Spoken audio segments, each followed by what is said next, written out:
Nuestro país actualmente se debate en un conflicto entre los poderes del Estado, básicamente entre las cabezas de los poderes del Estado. Esta situación está escalando y vamos a ver hasta dónde nos puede llevar si esto no cambia. Para conversar sobre esta situación estamos con un invitado muy distinguido, es el licenciado Arturo Málaga Rubira, licenciado en Ciencias Militares, licenciado en Administración y Gestión de Negocios. También tiene estudios en el Centro de Altos Estudios Militares sobre la realidad nacional, estudios en España, y es una persona especializada en lo que es la prospectiva. Le damos la cordial bienvenida a nuestro invitado. Arturo, buenos días, bienvenido al programa. ¿Cómo estás? ¿Cómo estás, Marino? Qué gusto saludarte. Desde ya las gracias por esta invitación.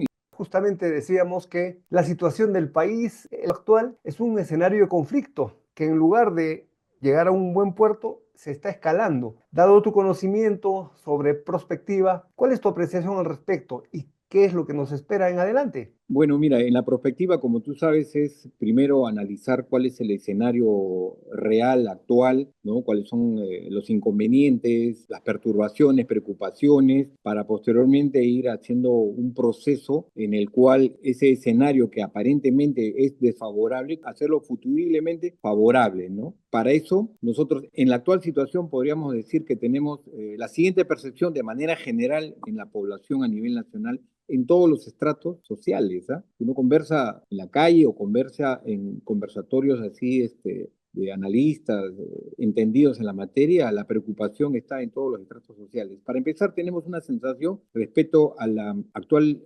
ilegitimidad de los que en este momento nos están gobernando, básicamente de los poderes ejecutivo y legislativo. Esta ilegitimidad se valora en función a las constantes estadísticas, apreciaciones sobre cuál es el nivel de aceptación que tiene la población en función a los hechos reales. Nosotros podríamos, si lo vamos de manera cuantitativa, el Congreso y el Ejecutivo, el Legislativo y el Ejecutivo están en un 91% de esa población. Entonces, si bien es cierto que tienen una legalidad constitucional que los ampara para que puedan ejercer sus funciones y mantenerse todavía en esa condición, pero ilegítimamente la población ya no le da credibilidad. Entonces hay un rechazo a ese sistema de gobierno que actualmente nos rige. Eso es muy delicado, es muy delicado. Por otro lado, también la sensación de ingobernabilidad, lo que tú comentabas, ¿no? Los poderes del Estado, los que rigen la justicia, la administración del gobierno, la legislación de las leyes en favor de la población, están en un constante conflicto que cada vez va yendo a mayor escalada. Lo que hemos visto, por ejemplo, días anteriores, con lo que está pasando con el señor ministro del Interior, que ya perdió todo tipo de credibilidad y aceptación,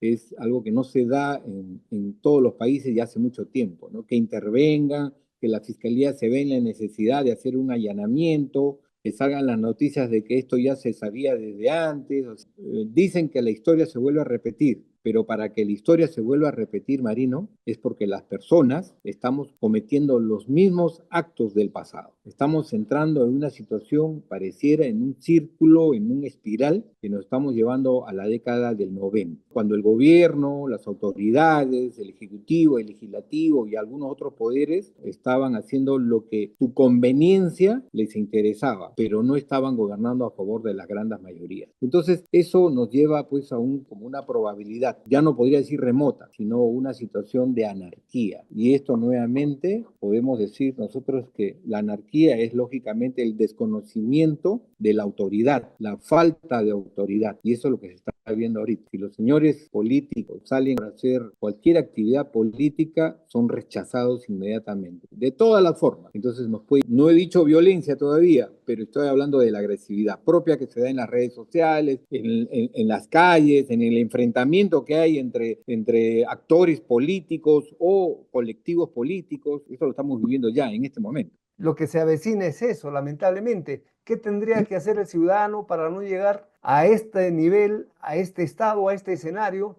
Hablábamos antes de tu pregunta del tema de la anarquía, ¿no? Vemos nosotros un parlamento que no legisla a favor de las mayorías, no hay equilibrio de poderes, la inseguridad ciudadana es campeante, hay temor, hay zozobra, hay incertidumbre, y esto viene desarrollándose de forma progresiva. Mientras tanto, la mayoría de la población, sobre todo la población insatisfecha, observa de que sus necesidades básicas y elementales, como son el trabajo, la salud, la educación, la justicia y la seguridad ciudadana, no se están dando de manera satisfactoria. Entonces, cuando tú tienes un sistema que no te satisface, lo rechazas, y eso es lo que está pasando, lo están rechazando, y ahí nace el antisistema. Este sistema que me está gobernando no me satisface, por lo tanto me enfrento, lo rechazo y no lo acepto. Este va a ser el pronóstico para las elecciones próximas. Va a haber un rechazo al actual sistema. Entonces yo desarrollo económico, pero con aspecto social, que dista de alguna manera del socialismo científico propiamente dicho, al cual nosotros no quisiéramos arribar, ¿no? Pero sí de una manera social. ¿Y cómo se podría hacer eso? Pero estoy hablando de la agresividad propia que se da en las redes sociales, en las calles, en el enfrentamiento que hay entre actores políticos o colectivos políticos. Eso lo estamos viviendo ya en este momento. Hemos pasado una experiencia bastante desagradable desde hace 20 años que tenemos este problema, y cada vez, como repito, va de menos en menos. Tiene que haber un voto consciente. Somos los únicos responsables de lo que puede pasar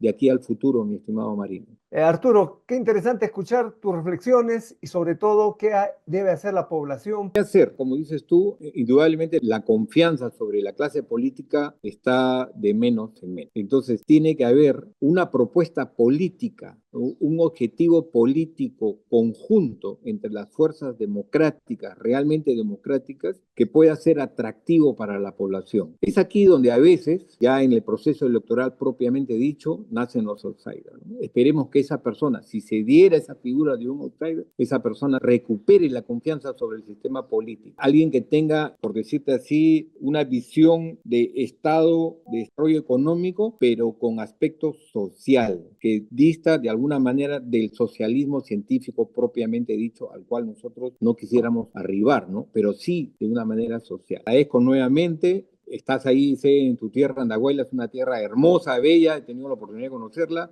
y para otra cualquier oportunidad estoy a tu disposición. Gracias, un abrazo, Arturo.